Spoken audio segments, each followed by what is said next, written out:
thank you so much for tuning into the Raiders Report. My name is Mitchell Renz. Please follow me on Twitter at MitchellRenz365. And don't be afraid to subscribe to the new Raiders Report on YouTube. I would definitely greatly appreciate that. Guys, I talked about some news, talked about some rumors. Now I got a fun little segment from you guys. I had a little bit of a Raiders mailbag, and I wanted to know what kind of questions you guys had, and I wanted to know how I could help you out. So, Lena, send us over to that mailbag. First one is coming in from JR Osuna on Facebook. How are the DBs looking for this upcoming year? Well, actually the reports have been pretty good out of camp so far with the defensive backs, and I think they can improve upon last year. But if there's one guy who I really want to look into this year, and at the start, it's Rashaan Melvin. So I think Rashaan Melvin is going to have a big year for the Raiders. And from reports out of camp, the defensive backs, especially Melvin, have been looking good. While Oakland acquired Melvin this offseason after he served as a reliable cornerback for the Colts the last 2 seasons and started in 19 of 25 games he played for the Colts. Melvin has amassed 115 tackles, 92 of which have been solo, 21 passes defense, 3 interceptions, and 3 forced fumbles so far in his 5-year career. But he's the second guy right now, and the guy who I think could really step up for the Raiders this year, Daryl Worley. He's going to be the 3rd cornerback right now for the Raiders on their depth chart.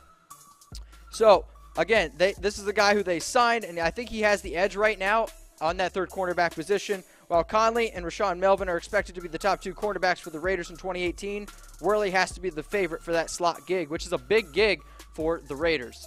Next mail question I got coming up on the board is from Peter Burke.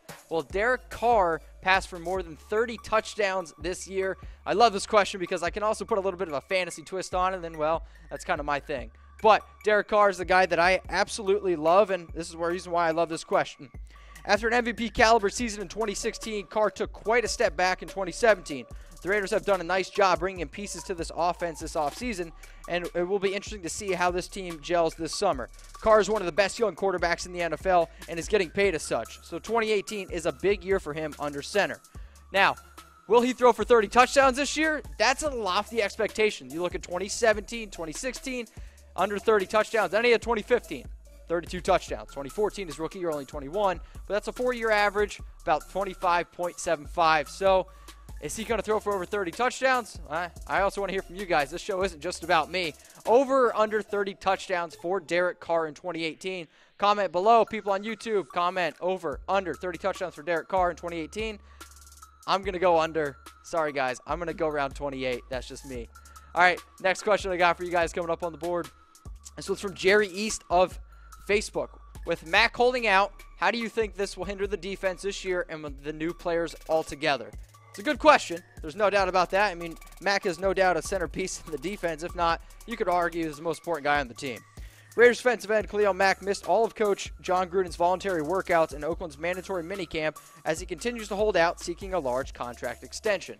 Now, this is one of those things, I think, with Mack in terms of how I think it will hinder the team. I'm confident the Raiders will re-sign Mack, and the players, I think, know that. I don't think it hinders the defense right now. Obviously, though, if Mack isn't on the field, that's a very different story. He's arguably the best young defensive defender in the NFL, and he has, listen to this number, 36.5 sacks the last 3 seasons. That's just absolutely bananas.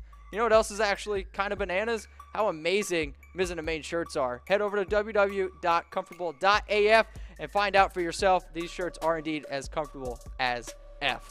Next question I got for you guys coming up on the board is from Philip Games on YouTube. This guy has been hitting me up big time on YouTube, so shout out to you, Philip. Why do we have Doug Martin when DeMarco Murray is a free agent? It's a good question, and as you know, I'm not a big Doug Martin fan. I mean, I think it's hard to be when you average 2.9 yards per carry the last 2 seasons, but I'll be honest, I'm really not a big DeMarco Murray fan either. Sure, at least 6 rushing touchdowns in 5 straight years, and last season, 184 carries, but he averaged only 3.6 yards per carry. Thank God he had a 75-yard touchdown, or he'd be probably under 3 yards per carry. He's 30 years old. Martin's 29. Ultimately, though, why do I think he's on the team? Doug Martin's on the team over a guy like Murray? I think it's just because John Gruden loves Doug Martin. I don't know what it is about him. Maybe Doug Martin just looks good in shorts and a t-shirt, but that seems to be the case, and I think that's why a guy like Doug Martin's on the team over a guy like DeMarco Murray. Last question I got coming in. This one's on Twitter, at Justin Stairs. For fantasy football purposes, has the hate on Raiders wide receivers gone too far? Valid question, but do I think it's gone too far? I don't really know. So here's the depth chart first off, right? Wide receiver 1, Amari Cooper. Wide receiver 2, Nelson. And you got Bryant, Seth Roberts, Switzer. For me, from a fantasy football standpoint, I'm not going to touch Seth Roberts. I'm not going to touch Ryan Switzer. Nelson, you might be able to make an argument for. He's a guy who's looked pretty good in camp. Martavis, if he gets his head on straight, has a high upside. But for me, there's only one guy that I want on this Raiders wide receiver depth chart to be on my fantasy team, and that's Amari Cooper. I've talked about him before. He's entering year 4. We hear a lot in terms of NFL. Year 3 is the breakout year for wide receivers. I think it's going to be year 4 for a guy like Amari, who, let's not forget, just turned 24. Calvin Ridley, a rookie coming into the year, 24 years old. Amari Cooper is an absolute stud.